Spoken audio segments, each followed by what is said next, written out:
미주 한인사회 쇼핑 트렌드에 새로운 변화가 시작됩니다. 미주 한인들을 위한 아마존 스타일의 홈쇼핑이 탄생했습니다. 최신 트렌드에 맞는 발빠른 상품 업데이트로 언제든 최신 상품의 쇼핑이 가능하고 까다롭고 엄격한 제품 선정을 통해 최상의 품질을 보장합니다. 인터넷이 어렵다고요? 친절하고 전문적인 고객 서비스에서 상담부터 결제까지 도와드립니다. 로그인 필요 없이 복잡한 주문 프로세스를 모두 없앴습니다. 이제 한국 제품 미국 내 쇼핑은 한국 홈쇼핑이 최고입니다.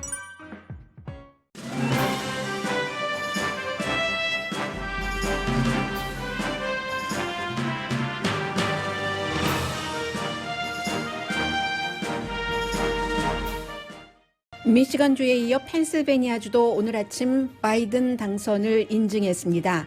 트럼프 대통령이 바이든 당선인과의 인수인계에 동의함으로써 46대 대통령 인수 작업이 시작됐습니다. 트럼프 대통령은 계속 싸울 것이라면서도 인수인계에 협조하라는 지시를 했다고 트윗했습니다.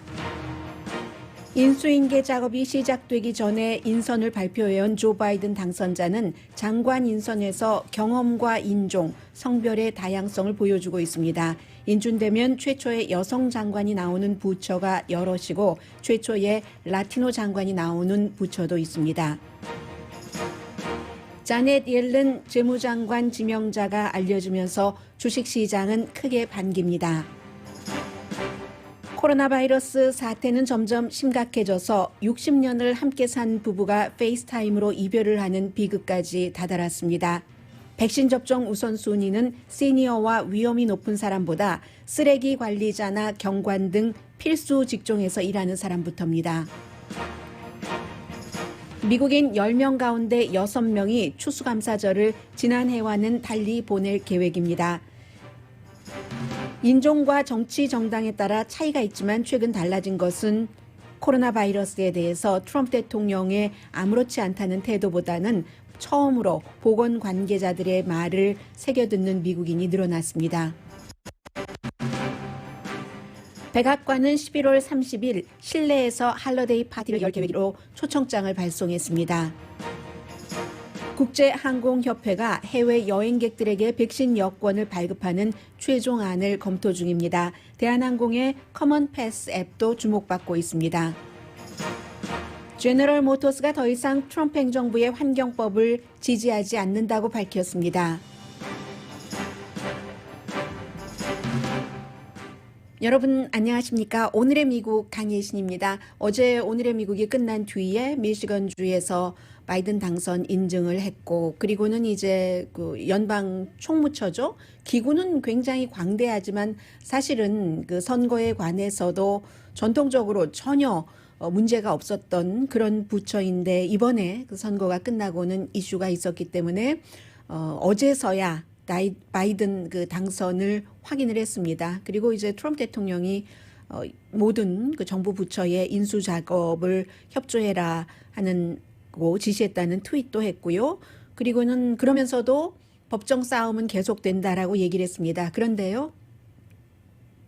바이든 당선자는 처음부터 본인이 당선자가 된다는 것을 알았고 그리고 그 인수인계 작업을 못 받았지만 나머지 일은 해왔습니다. 트럼프 대통령도 알았을 겁니다. 그리고 이제는 더 이상은 미시건주, 펜실베니아 법정에서 그 30케이스 정도가 전부 졌기 때문에 어쩔 수 없다는 것을 알았고 무엇보다도 공화당의 압력이 점점 강해졌습니다.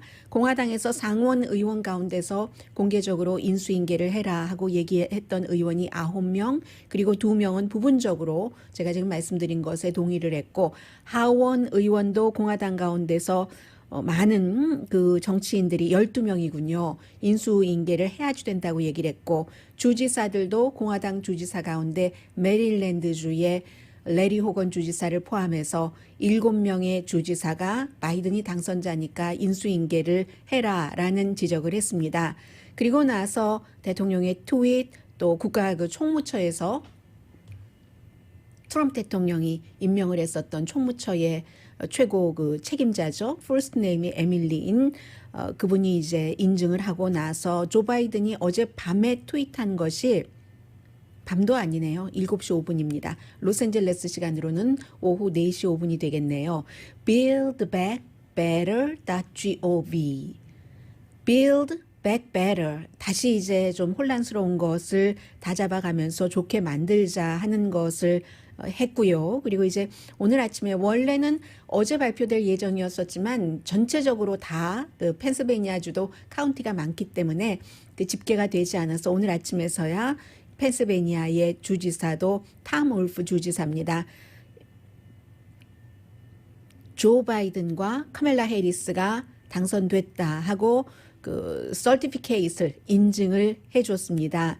트럼프 대통령이 아직 끝이 아니라고 하지만 이 말은 너무나 지금 그 공허한 말이고요. 이로써 이제 인수 작업이 공식적으로 어제부터 시작됐기 때문에 무엇을 의미하냐면 세 가지입니다. 돈과 공간과 정보를 확보한다는 뜻이 됩니다.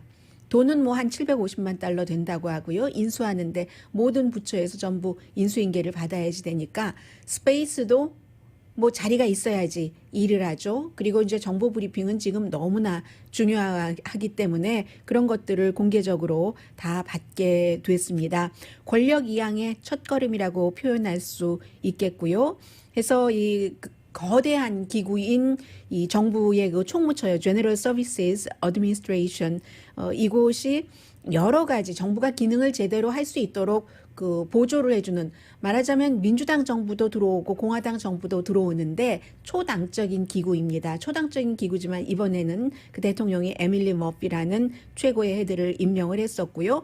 보통 때는 여러 가지 그 카운티 또 주정부에서 나오는 자료 같은 것을 쭉 모아서, 말하자면 뭐 폴 기자단과 마찬가지로 AP통신이 이 사람이 그 당선자로 우리는 예측을 한다라고 얘기하면 바로 이 총무처에서 인준을 해주는데 이번에는 하지 않았기 때문에 아마 역사상 처음일지도 모르겠습니다. 현대 역사상은 처음입니다. 그래서 이제 이 정부의 이 총무처에서 하나도 문제가 없어야지 될 일이 이번에는 문제가 생겼었고, 다행히 이제 57일인가요? 56일 남았습니다. 1월 20일까지는 그 사이에 또 그 인수인계 해주지 않아도 쭉 그 여러 가지 작업을 해왔기 때문에 지금이라도 굉장히 그 다행이다라고 생각을 하는데, 많은 사람들이요. 그런데 아직도 아니다, 끝이 아니다라고 대통령이 계속 트윗을 하고 법적 싸움이 이어진다, 결국은 연방대법원까지 갈 것이다라는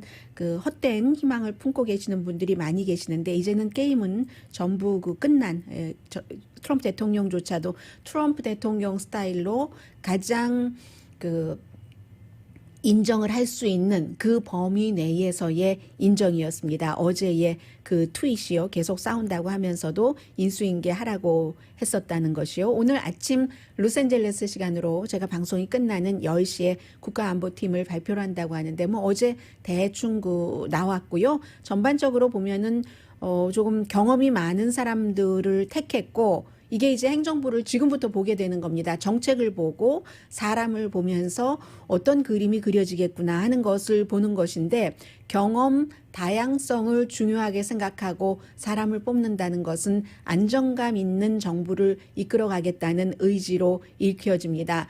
그리고 지금 발표된 사람들을 보면은 그 중요한 그 장관 지명자들이 거의 그 부서에서 오랫동안 일을 했었던 사람입니다. 어제 뭐 말씀드린 것처럼 뭐 국무장관이라든가 아니면 국가안보보좌관 뭐 제이크 설리번, 또 국가정보국장, 국가정보국장은 전에 이 국가안보부 보좌관을 했었습니다. 그런데 국가정보국장으로서는 처음 여성이 되는 겁니다. 그래서 그 에빌 그 헤인스라는 국가정보국장 지명자가 나왔고, 그리고 국토안보부 장관은 여성은 있었어요. 나폴리타노. 무슨 나폴리타노였죠? 라스트 네임만 기억이 나네요. 나중에 이제 UC 총장으로도 왔었잖아요. 그 나폴리타노에 이어서 두 번째 여성인데, 그 알레한드로 마요카즈라는 두 번째 여성이고 라티노로는 처음인 국토안보부 장관 지명자가 나왔고, 뭐 어제 뭐 유엔 대사는 말씀드렸었고요. 린다 토마스 그린필드, 여성이 굉장히 많습니다. 이번 그 행정부에. 또 스페셜 그 기후 변화를 얼마나 중요하게 생각할 것인가 하는 것을 알 수가 있습니다. 기후 변화 특사에 존 캐리라는 전 국무장관을 임명을 했다는 것은요, 그래서 캐리 굉장히 중요하고 또 한 사람 중요한 사람은 자넷 옐런에 대해서는 제가 잠시 뒤에 좀 자세히 말씀을 드리겠습니다만은 자넷 옐런 전 연방준비제도 의장이고 재무장관으로 지명을 했는데 재무장관으로서도 첫 번째 여성이 되는 겁니다. 미국이 정말 그 재무장관, 국무장관은 정말 초대부터 있었잖아요. 미국 처음부터 있었었는데 알렉스 그 해밀턴이하고 그 토마스하고요. 그렇게 있었는데 처음이에요. 여성이 재무장관인 게. 또 재무장관이라는 자리가 시국이 좀 안정될 때는 별로 도드라지게 중요하지가 않습니다. 그런데 뭐 경기 불황이 온다던가 토마스 제퍼슨이요, 해밀턴이랑요, 재무장관 뭐 이런 식으로요. 그래서 경제가 굉장히 불안정하고 할 때는 재무장관이 무척 중요합니다. 스티브 무누신이라는 재무장관이 골드만삭스에서 일을 했고 그리고 정부 경험이 없는데 재무장관으로 들어왔고 굉장히 주목을 많이 받았습니다. 특히 중국과의 무역전쟁 같은 것을 했었기 때문에 이번에 차기 행정부의 재무장관도 스티브 무누신 못지않게 어쩌면 스티브 무누신보다 훨씬 더 중요한 역할을 해야지 되겠죠. 왜냐하면 코로나 바이러스와 경제가 같이 가기 때문에.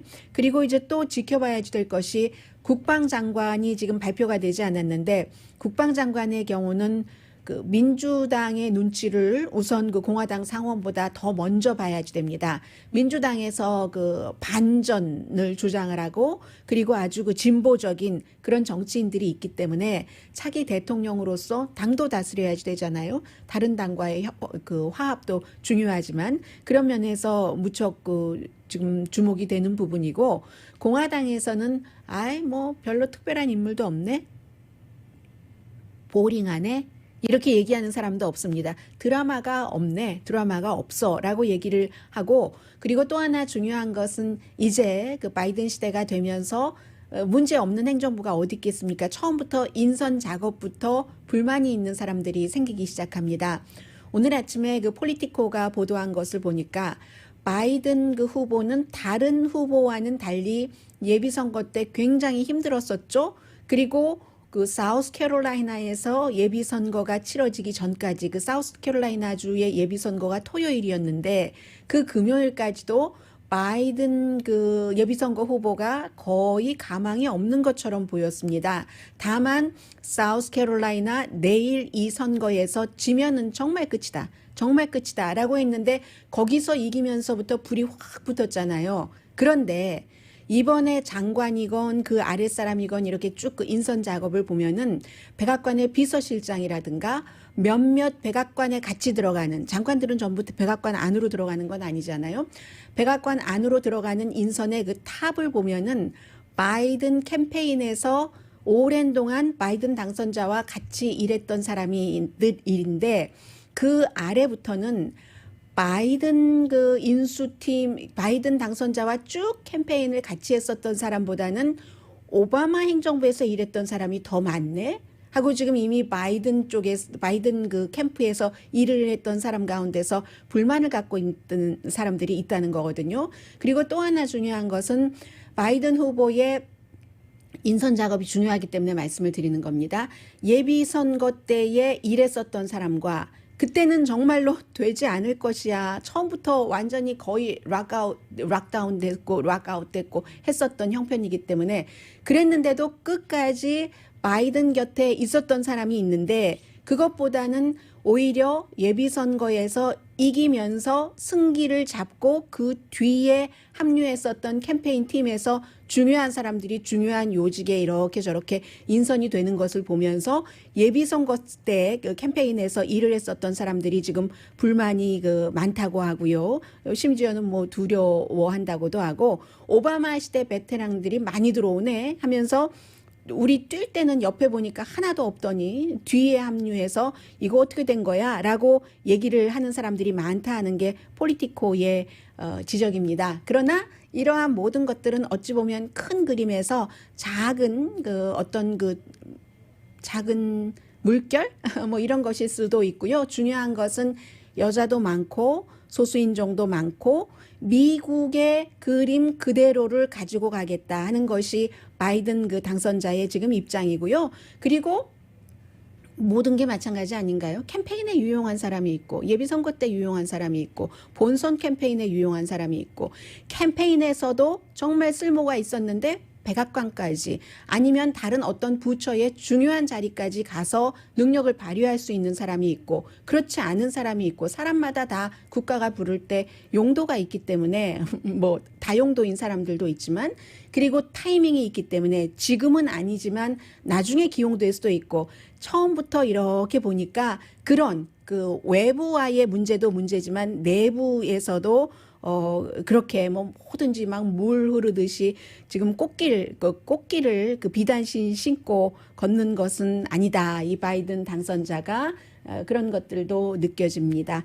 자, 오늘의 미국은 전문가가 추천하는 이민법, 가정법 전문 제인정 종합법률사무소, 미주류 언론과 유명 인사들을 감동시킨 미주 판매 1위 카우나 마사지 체어, 한인 기업의 자랑 카우나 마사지 체어, 갤럭시 거위털 이불은 소문난 기능성 거위털 이불, 거위털 이불 전문회사 코지다운, 언제 어디서나 내 맘대로 골라보는 한국 TV, 한국 쌍방울이 만든 최고의 KF95 방역 마스크 트라이를 미주 최초로 출시한 한국 홈쇼핑 공동펀입니다. 지금 화면에 보니까 팍스TV의 공중위생국장이 나와서 뭐라고 얘기를 하는데 백악관과 관련된 아주 중요한 얘기거든요. 잠시 뒤에 코로나 바이러스 뉴스입니다. 전해드리겠습니다. 라디오 서울 방송 오늘의 미국 듣고 계십니다. 지금 실시간으로 유튜브를 보고 계신 분 가운데서 아직도 그 바이든 그 당선자가 아니다 이렇게 말씀하시는 분들이 계시는데요. 그저 그 시간 차이가 있을 뿐입니다. 아마 여러분들께서도 조금 하루 이틀 더 지나가시면은 이제 바이든 당선자가 당선자라는 것을 실감을 하시게 될 겁니다. 앞으로 뭐 바이든 당선자의 코로나 바이러스 이 정책도 굉장히 주목이 되는데 지금으로서는 백신에 대해서 사람들이 생각이 조금 달라지기도 하고요. 관심도 상당히 많아졌거든요. 만약에 그 백신이 나온다면 그렇다면은 당연히 뭐 의료계에서 일하시는 분들 맞으실 테고요. 65세 이상 시니어와 뭔가 좀 위험이 높은 사람, 병이 있어서 그런 분보다 필수 업종에서 일하시는 분들을 먼저 접종받을 수 있는 우선순위를 드린답니다. 지금 최종적으로 확인된 것은 아닌데 최종적으로 이런 방향으로 나간다고 말씀을 드리겠습니다. 예를 들면은 우리가 먹는 음식 가운데서 뭔가를 포장을 해야지 되는 고기 포장이 가장 예가 쉽겠네요. 그런 공장에서 근무하시는 분들이라든가 쓰레기를 치워 가시는 분들, 청소하시는 분들도 마찬가지고요. 또 교통 관련 일하시는 분들, 경관, 소방관 이런 분들이 이제 본인이 원하시면은 코로나 바이러스를 먼저 맞으실 수가 있는 거고요. 그리고 이제 이것을 또 질병통제국의 권고 내지는 좀 추천을 해주는 그런 기구가 따로 있거든요. 면역성에 대해서 어떠한 이 같은 제안을 하는 그런 그룹에서 또 어떻게 이 얘기를 하냐면은 예를 들어서 뭐 고기 포장 공장에서 일하시는 분들이라든가 청소를 하시는 분들이라든가 이 많은 분들이 유색인종이 대부분이죠. 그렇기 때문에 유색인종이 코로나 바이러스에 처음에 걸려서 건강보험이라든가 여러 가지 문제 때문에 환경 때문에 백인보다 피해가 아주 심했습니다. 경제적인 피해도 마찬가지고요. 그래서 그러한 것들도 다 고려하면서 정부의 어떤 부처에서 결정을 내릴 때는 뭐 어떠한 참고를 한다는 얘기입니다. 그리고는 이제 세상이 이제 많이 바뀌는 거예요. 코로나 바이러스에 대해서 에어라인 협회에서 항공사 협회에서 국제 항공사 협회가 뭐 여러 군데가 있지만 제일 큰 IATA라는 International Air Transport Association이라는 데서 지금 마지막 단계로 손질을 하고 있는데 여행 업계를 살리려면은 안전하게 생각을 해야지 된다. 사람들이 여행객들이요. 그래서 여행객들에게 말하자면 코로나 바이러스에 대해서 나는 안전하다 하는 패스포트를 만든다는 겁니다. 그걸 여권으로 다 만들겠어요? 어떠한 앱으로 만들겠죠? 지난주에 제가 여러분들께 말씀드린 것 가운데 하나가 뉴욕에 있는 어떤 그 식당에서 와인을 주로 여러분들께 서브하고 하는 그런 식당에서 손님들이 오면은 금방 테스트를 해서 네거티브인 사람만 뭐 식당에 앉게 한다 하는 거였는데 항공업계도 똑같은 겁니다. 그렇지 않으면 사람들이 불안해서 여행을 멈췄던 것을 하지 않을 것이고 하지 않으면 그게 습관이 될 것이고 할 것을 걱정하는 거죠. 항공업계에서는. 물론 이번에 땡스기빙 데이 때 생각보다는 많은 사람들이 비행기를 탄다는 뉴스가 나오고는 있습니다만 해서 안전한 여행이 또 사람에게만 해당되는 게 아니라 사람이 함께 가지고 가거나 아니면 사람은 없이 이제 배달만 되는 그 화물 같은데도 역시 이 같은 것이 적용이 되고요. 이미 뭐 호주의 어떤 뭐 항공사라든가 의무적으로 내년부터 한다고 발표한 그런 회사들이 있습니다. 코리안 에어라인도 그렇고 에어 뉴질랜드도 마찬가지로 이러한 것을 뭐 앱을 개발하고 하는 것을 또 다른 회사들과 함께 연구를 하고 지금 뭐 협상하고 있는데 이러한 모든 것들이 이제 그 호주처럼 정부가 승인을 하고 정부와 마무리를 지어야지 될 부분이 있잖아요. 그렇게 해서도 하고 세계 항공협회에서는 항공협회 나름대로 뭐 예를 들면 그런 거죠.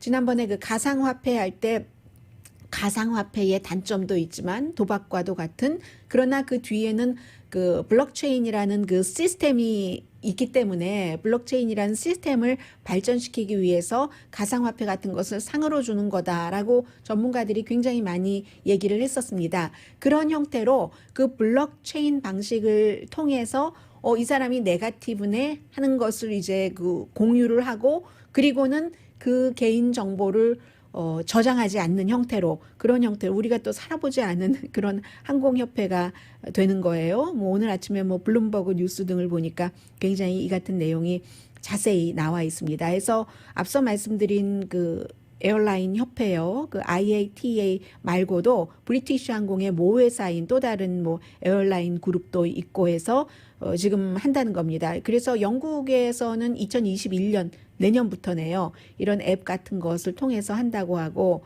또 대한항공에서 하는 것은 커먼 패스라는 것이라죠. 이 커먼 패스는 세계 경제 포럼이 지지하는 나는 코로나 바이러스하고 전혀 연관이 없는 네거티브인 사람입니다 하는 것을 이제 증명을 해야지 비행기를 탈 수 국제 그 항공에 대해서 국내에 대해서는 뭐 국내에서 알아서 하는 것이고요. 지금 그런 형태로 항공업계가 바뀌고 있고 현재 굉장히 많은 사람들이 감염이 돼서요. 미국에서도 1200만 명 이상 1250만 명 정도 감염이 돼서 거의 지금은 이제 26만 명 정도 사망자가 나왔습니다.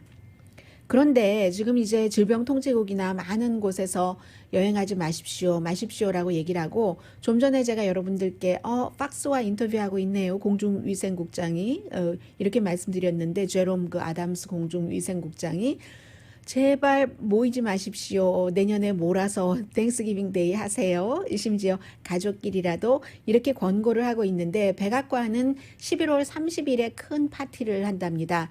규모를 줄이기는 줄였다고 해요. 할러데이 파티인 거죠. 할러데이 파티 미리 하고 이제 대통령은 뭐 플로리다주에 있는 본인의 그 골프장 딸린 뭐 그 휴식처로 가게 되겠죠. 스케줄 지금 나와 있는 거 보니까 그렇게 돼 있던데요. 그런데 모이지 말아라 하는데 실내에서 백악관 파티를 준비를 하고 또 이 파티는 아마 멜라니아 트럼프 여사가 하는 파티인 것 같습니다. 해서 초청장 다 보내고 있고 그런데 백악관에서는 어떤 큰 모임만 있으면 꼭 사람들 바이러스에 쫙 걸리잖아요. 그 사람들은 백악관까지 가서 대통령 가까이에서 바이러스 걸리는 사람들은 쉽게 치료받고 하지만 그렇지 않은 사람은 아니라고 지금 제가 한 4번쯤 말씀드립니까? 해서 백악관에서 지금 하고 있는 얘기는 우리 가능한 한 안전하게 파티할 거다. 마스크도 줄 것이고 세정제도 줄 것이고 개인 접시에 그 음식을 다 저희 지금 스튜디오처럼요. 유리 칸막이로 막고 일일이 그 셰프가 음식을 나눠줄 것이며 드링크에도 전부 컵을 씌워서 그 캡을 씌워서 드링크도 접대를 할 것이다라고 얘기를 하는데 좀 전에 팍스 TV와 인터뷰에서 공중위생국장이 뭐라고 얘기했냐면요. 아마 나라면 내가 초대장 받으면 안 갈 것이다. 그 얘기 한 거예요. 그래서 사람들에게 모범을 보일 필요가 있다라는 얘기도 했고요. 질병통제국이 하지 말라고 했는데 질병통제국이 하지 말라고 하는 것은 미국 일반 사람들에게만 해당되는 게 아니라 백악관이나 모든 정부 부처에도 해당되는 것이잖아요. 지금 이제 미국의 코로나 바이러스 사태가 어떤가 하는 뉴스들을 쭉 보면은 요즘은 이제 도시에서 시골로 많이 번지고 있기 때문에 시골의 뭐 노스다코타라든가 사우스다코타라든가 이런 데서 발행되는 신문을 보면은요.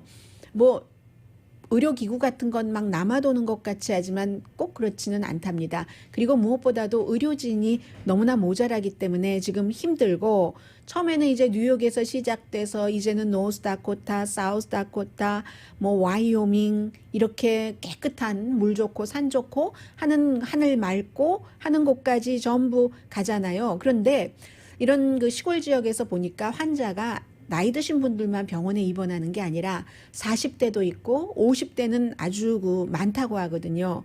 그래서 와이오밍주의 그 닥터가 앤디 듄이라는 그 와이오밍 메디컬 센터 캐스퍼에 있는 와이오밍 메디컬 센터의 그 스텝의 그 총 책임자인 앤디 듄 이분이 하시는 얘기가 어느 날 새벽 2시 30분에 남편이 60년을 함께 살아온 아내에게 페이스북으로 goodbye, see you again이 아니라 see you가 아니라 goodbye, goodbye 이렇게 작별을 할 수밖에 없는 상황들이 있다라는 제가 지난 주말에 시작을 해서 어제 한 사흘 동안에 미스터 선샤인을 다 봤거든요. 이 24편이고 뭐 한 편에 1시간 넘는 것도 많고 하는데 그 장면이 생각나서 말씀을 드렸어요. 그 마지막 회든가요? 그 마지막 전회든가요? 그 애기 씨하고 그 이병헌 씨가 그 사랑하는 사람을 위해서 그 당신은 조국을 살리시오. 난 당신을 살리겠어요. 하고 기차에서 그 터널로 들어갔을 때 그 장면이 생각나서 작별하는 그 장면과 60년을 결혼 생활을 같이 했다는 이 배우들은 가상의 결혼은 했지만 그 애국이라는 그 독립운동이라는 목적에 의해서 같이 60년을 살아본 사람은 아니잖아요. 근데 이제 그 정이라는 것은 다 그렇게 애틋하다 해서 제가 그 순간에 그 드라마가 생각이 나서요. 재밌게 봤어요. 우선 스토리도 좋고 그리고 아주 그 영화 같았고 매회 뭐 훌륭한 말들도 많이 나오고 뭐 이런 거 있잖아요. 그 전진할 때는 용감하게 후퇴는 현명하게 뭐 이런 말들도 있고 그리고 연기들도 다 잘하고 또 작은 배역에도 어쩜 이렇게 공을 들였는지 그런 것들 음악도 뭐 똑같은 음악이 계속 나와서 나중에 좋은 음악 지겹게 만드는 게 아니라 아주 훌륭했고요. 무엇보다도 순수의 시대에 그 순수 같은 것이 있잖아요. 물론 애국이 있지만 나중에 그런데 맨 마지막하고 그 전 한 2.5편 정도는 너무 일본에 대한 반감이 너무 잔혹하게 들어간 것 아닌가 개인적으로요. 그런 생각을 조금 해봐서 전체적으로 한 20회, 18회 이 정도까지는 인간 그 보편적인 가치를 많이 생로, 사랑, 뭐 조국, 애국, 무슨 또 그 양반 사회 이런 걸 많이 했잖아요. 그러다가 나중에 그런 생각을 해봤는데 제가 선샤인을 특히 재밌게 본 이유 가운데 하나는 거기 백정도 나오고 노비도 나오잖아요. 미국에서 이민을 와서 방송하는 저로서는 그 백정이라든가 많은 그 노비들이 그 당시에 그 어떠한 궁궐에 있는 대신보다도 훌륭한 일들을 많이 했죠. 일상생활, 양반들이 손도 대기 싫어하는 일, 손도 안 대는 일, 그림이나 그리고 수나 놓고 물론 여주인공처럼 총을 듣는 사람도 있었지만 애국하기 위해서 그러는 일을 하는 동안에 모든 것을 다 하고 거기서 생기는 주종관계도 있지만 거기서 생기는 인간과 인간과의 정이 있었고 해서 자신들의 생명을 내놓고 종이 상전을 위해서 그런 것들이 있잖아요. 그런데도 어떤 때는 백정이라고 하고 노비라고 하고 그게 미국에서의 예전의 노예라든가 아니면 소수인종이 와서 똥 닦고 걸레질하고 하는데 그 고기 포장 공장에서 고기를 포장하고 그 전에 고기를 다 자르고 쳐내고 하는 그런 일들을 소수인종이나 서류 미비자들이 많이 하죠. 또 닭공장 이런 데 가면은. 그런데 그 사람들을 또 같은 사람들끼리 또 하대를 하죠. 쟤들 저러니까는 저렇지 뭐 이런 형태로. 그래서 저는 선샤인에서 많은 미국의 그 마지막에 이병헌 씨가 숨질 때가 유진 초이가 숨질 때가 1907년이었는데 지금이 2020년인데 아직도 미국에 와서 소수인종이 살고 있는 것을 조선시대의 양반과 상놈, 또 양반과 노비, 양반과 백정 이런 것과도 좀 저는 좀 연관이 됐고요. 그래서 아주 좋게 봤습니다. 그런데 아무튼 길어졌어요. 다시는 이렇게 주책 떠는 일은 안 하도록 애쓰겠습니다. 라디오 서울 방송 오늘의 미국 듣고 계십니다. 네, 여러분께서 열심히 지금 그 토론을 하고 계시는데요. K 팝콘각 선생님, 바이든은 법적으로 당선인 대접을 받지 못하고 있습니다. 이 부분이 아니라 이 부분이요. 역시 그 K 팝콘각 선생님. 그 이퍽 타임즈에서 발표한 대통령 투표 최종 집계 현황은 트럼프 232, 바이든 222로 나왔다. 텍사스 민주당 선거관리위원회 고위관직이 부정선거로 체포된 상태이다. 사인 대조를 하고 세고 있는 투표용지가 너무 많다. 이렇게 말씀하셨는데요. 우선 기본적으로 에폭 타임즈가 그렇게 신뢰할 만한 매체가 아닙니다. 여기서 뉴스맥스와 원 아메리카 그 네트워크 과 마찬가지로 가짜 뉴스가 제일 많이 나오고요. 그리고 지금 232대 227이라고 한 것도 이 K-팝콘각 선생님께서 많이 알고 계시는데 더 많이는 모르고 계시는 거예요. 왜 그러냐면은 어제 오늘 미시건 또 펜실베니아주에서 선거인단이 이제 확정적으로 인증을 해주잖아요. 날짜가 다 정해져 있습니다. 오늘 24일인가요? 23일인가요? 네바다가 24일이고 애리조나가 30일이고 캘리포니아주가 12월 7일인가 그렇습니다. 그럼 캘리포니아주에서 그 바이든 후보가 안 이긴 게 아니잖아요. 55표 그런 것을 다 넣어야지 되는 거거든요. 다만 그 인증 날짜가 주마다 다르기 때문에 뭐 그때까지 그 인증을 안 할 수 있기 때문에 그 숫자는 그렇고요. 그리고 에폭 타임스가 가장 그 위험한 매체 가운데 하나입니다. 며칠 전에도 제가 지금 뉴스가 이런데 그 뉴스를 딱 그 반쪽만 그 얘기를 하는 목적이 있는 그 매체거든요. 시진핑 중국 국가주석을 너무너무 싫어하기 때문에 이제 그 부분에 관해서 그렇게 그 전하는 에폭타임스는 많이 믿지 마세요. 그리고 시간이 필요하실 거예요. 너무나 트럼프 대통령을 많이 지지하셨던 분들은 2016년도에 힐러리 클린턴을 지지하셨던 분들이 트럼프 대통령의 당선에 당혹스러웠던 것처럼 그렇지만 적응이 되실 겁니다. 자, 지금 적응을 하실 수밖에 없어요. 왜냐하면 모든 것들이 다 바뀌고 있기 때문에 지금 그 팝콘각 선생님께서 트럼프 대통령보다 현실 인식이 조금 늦으신 거고요. 자넷 옐런 전 연방 법무장관이래요. 전 그 연방 준비제도 의장이 재무장관으로 내정이 됐는데 자넷 옐런의 그 연준 의장으로서의 여러 가지 정책을 트럼프 대통령이 좋아했었습니다. 오바마 당시에 연준 의장을 할 때. 그런데 두 가지 크게 드러난 이유로는 그 연임을 시키지 않고 다른 사람을 선택을 했는데 하나는 키가 너무 작다는 것. 그리고 연준 의장하긴 키가 작대요. 여자고. 또 하나는 오바마 시대에 썼던 사람이다. 그래서 인준 하나마나 뭐 이렇게 얘기를 하다가 다른 사람으로 바꿨는데 재무장관이 되면은요. 당연히 연방 상원에 인준이 있어야지 되지만 인준할 것 같고요. 대체적으로 모든 전문가들이 그렇게 보고 있습니다. 재무장관의 파워가 굉장히 강합니다. 지금은. 세금 문제에 있어서 그렇고 정책 결정을 하는 거죠. 정책 규제에 있어서도 그렇고 많은 것들에 대해서 파워가 있는데 이 사람이 연준 의장도 해봤고 재무장관으로 가니까 그만큼 유연할 것이다 해서 어제 주식시장이 그렇게 많이 올랐던 겁니다. 오늘 그 자넷 옐런 전 연준 의장을 재무장관으로 지명한다 하는 발표가 미리 나오고 난 뒤에요. 그리고 얼마 전에 그 블룸버그 뉴스와 인터뷰한 것을 보니까 경기 부양책에 대해서 굉장히 중요하게 생각을 하고 있습니다. 이 점은 현 그 연준 의장인 제롬 파월과 비슷합니다. 제롬 파월 연준 의장이 그대로 머물러 있을지 아니면 다른 사람으로 바뀔지는 모릅니다만 현재로서는 그대로 머물러 있을 것 같아요. 왜냐하면 지금 제롬 파웰 연준 의장과 스티브 무누신 재무장관이 경기 부양책에 대해서 다른 생각을 하고 있습니다.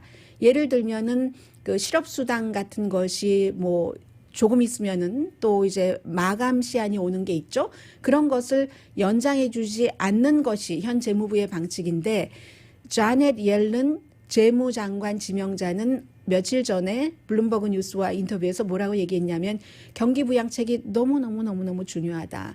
물론 항상 정부가 들어오는 돈도 없는데 돈만 자꾸 쓰는 것이 위험하지. 그렇지만 지금은 비상사태이기 때문에 일단 경기 부양책을 만들어서 돈을 쓰게 하고 조금 정신 차리고 난 뒤에 그 다음에 긴축 재정을 하는 것이 맞다라고 얘기를 하고 있기 때문에 그렇게 생각하고 있는 재무장관과 똑같이 생각하고 있는 제롬 파웰 현 연준 의장이 그 만나면은 일이 순조롭게 진행이 된다는 거죠. 해서 당분간 그 연준 의장이 뭐 어떻게 크게 바뀌지는 않을 것 같다고 보는 사람들이 많은 것 같고요.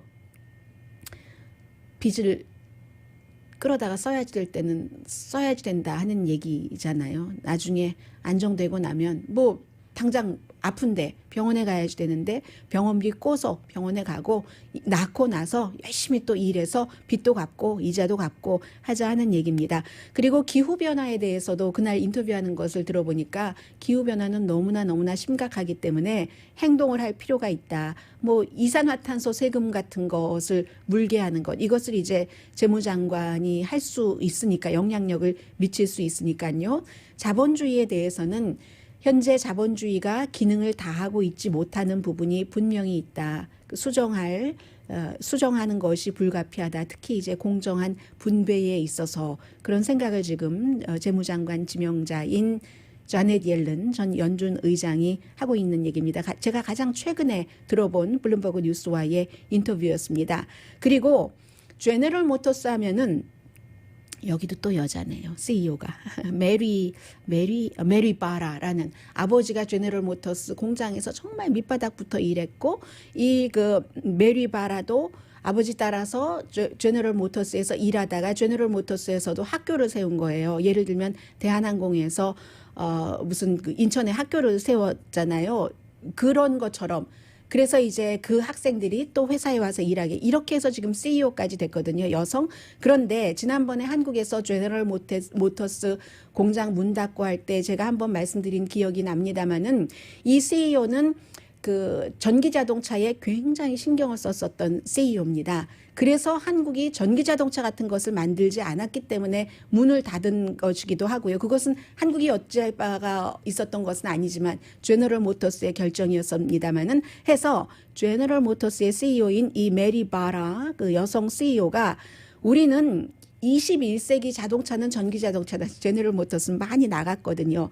오염 줄이기를 해야지 된다. 새로운 건전지 케미스트리 구조 같은 것을 만들고 앞으로 5년 안에 일반 가솔린으로 가는 자동차나 전기 자동차나 자동차 값이 같게 하겠다. 이게 목표예요. 그러면서 본인들만 그렇게 한 게 아니라 이거 공개적으로 이제 막 밝히는 겁니다.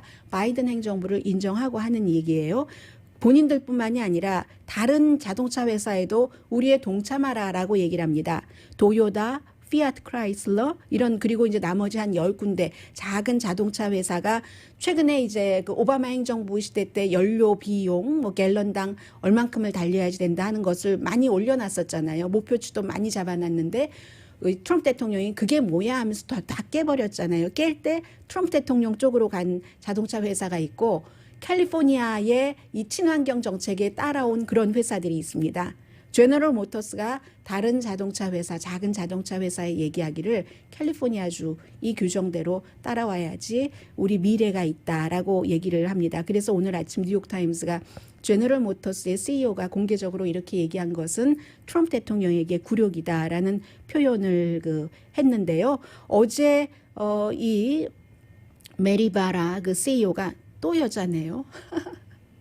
또 여자예요. 캘리포니아주의 탑 기후 변화에 관한 그 규제 같은 것을 하는, 그리고 오바마 시대의 그 연료 효율성에 대한 설계사라고도 불립니다. 메리 니콜스라는 이 탑 그 기후 변화에 대한 그 책임자와 어제 이 제너럴 모터스의 CEO가 통화를 했습니다. 해서 뭐 2025년까지 얼만큼 하고 하니까 이렇게 가는 거예요.